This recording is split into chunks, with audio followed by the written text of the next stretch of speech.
Deus projetou o espírito e a alma para habitar um corpo material.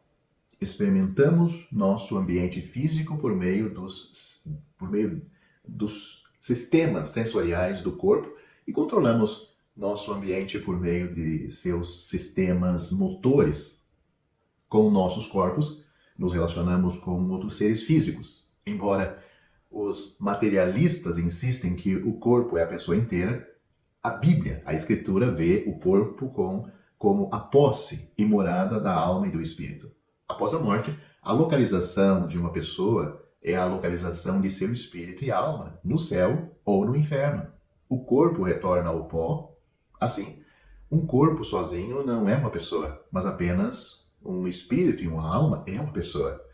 Vamos ler alguns versículos na Bíblia para nos ajudar a entender o que foi dito até agora. Paulo disse: tenho o desejo de partir e estar com Cristo, porque isto é ainda muito melhor, mas julgo mais necessário, por amor de vós, ficar na carne. Filipenses capítulo 1, versículos 22 a 24. Mas temos confiança e desejamos antes deixar este corpo para habitar com o Senhor. 2 Coríntios capítulo 5, versículo 8. E aconteceu que o mendigo morreu e foi levado pelos anjos para o seio de Abraão. E morreu também o rico e foi sepultado, e no Hades ergueu os olhos estando em tormentos, e viu ao longe Abraão e Lázaro no seu seio. Lucas capítulo 16, versículos 22 e 23. Apesar do corpo ser a parte mais periférica e menos essencial do ser humano, as Escrituras ainda o consideram necessário para a integridade humana.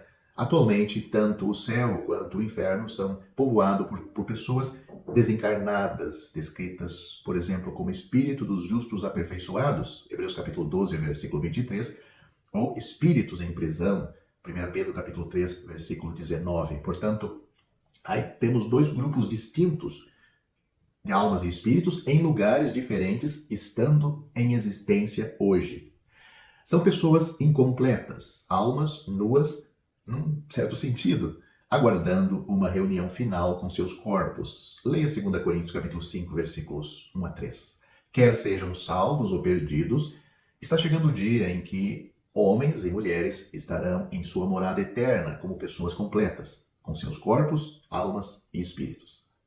Antigos filósofos gregos como Platão, os saduceus na época do Senhor Jesus e os gnósticos posteriores viam o corpo como uma prisão maligna.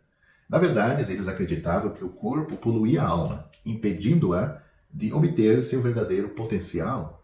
Para esses pensadores, a salvação e a libertação vem apenas quando a alma escapa das correntes do corpo e dos emaranhados do mundo físico. Hoje, os pensadores da nova era ensinam essencialmente a mesma coisa. Por meio da meditação e de outros meios, pode-se aproveitar as energias espirituais para escapar do corpo, transcender o físico e alcançar a unidade com o cosmos. A Bíblia nega completamente essas visões. Quando Deus criou Adão, ele era muito bom. Seu corpo não era mau ou corrupto. Se o pecado não tivesse entrado, o envelhecimento físico e os desgastes que levam à morte não teriam feito parte da vida humana. Gálatas capítulo 2, versículo 17, capítulo 3, versículo 19 e 22, Romanos capítulo 5, versículo 12, deve ser lido por você aí, onde você está com calma, para considerar o que eu disse até agora. A Bíblia ensina que o pecado estragou a humanidade. Sim, estragou a humanidade, humilhou o corpo humano. Filipenses capítulo 3, versículo 21, mas nunca culpa o corpo físico pelo pecado. Leia Mateus capítulo 15, versículo 19. Romanos capítulo 1, versículo 28 e Efésios capítulo 2, versículo 3. A salvação, então, não é a libertação da alma do corpo. Pelo contrário, a salvação deve primeiro purificar o espírito e a alma. E elas, espírito e alma, salvas, vão modelar seu corpo. Em um dia vindouro, a redenção transformará também o corpo do crente para se tornar como o corpo da sua glória, da glória de Cristo. Romanos capítulo 8, versículo 23 e Filipenses capítulo 3, versículo 21. A Bíblia considera o corpo como uma vestimenta que a alma veste na concepção, tira na morte e veste novamente na ressurreição. Paulo também compara o corpo a uma tenda, uma habitação temporária para a alma e o espírito, em 2 Coríntios capítulo 5, versículos 1 e 4. As estacas podem ser levantadas e a tenda dobrada a qualquer momento. No arrebatamento, evento que somente os salvos participarão, trocaremos nossas tendas por lares permanentes, trocaremos este corpo terreno por um corpo celestial eterno. 2 Coríntios capítulo 5, versículo 2. Paulo chama nossos corpos, em sua condição atual, de almáticos. No grego, psuchikos. Eu vou colocar aí a palavra no vídeo para que você leia. Porque Deus os projetou principalmente como veículos para a alma. 1 Coríntios capítulo 15, versículo 44. Nossos corpos estão associados a Adão, a alma vivente. 1 Coríntios capítulo 15, versículo 45. Eles não estão totalmente equipados para que o espírito humano se expresse. Mas um dia, na ressurreição, eles mostrarão sua associação com Cristo, o Espírito que dá vida. Receberemos então corpos espirituais, não corpos compostos de espírito como um fantasma, mas corpos governados pelo Espírito regenerado, o próprio Espírito humano regenerado e guiado pelo Espírito Santo. Assim, como nossos corpos atuais expressam a vida da alma, nossos corpos futuros expressarão a vida do Espírito.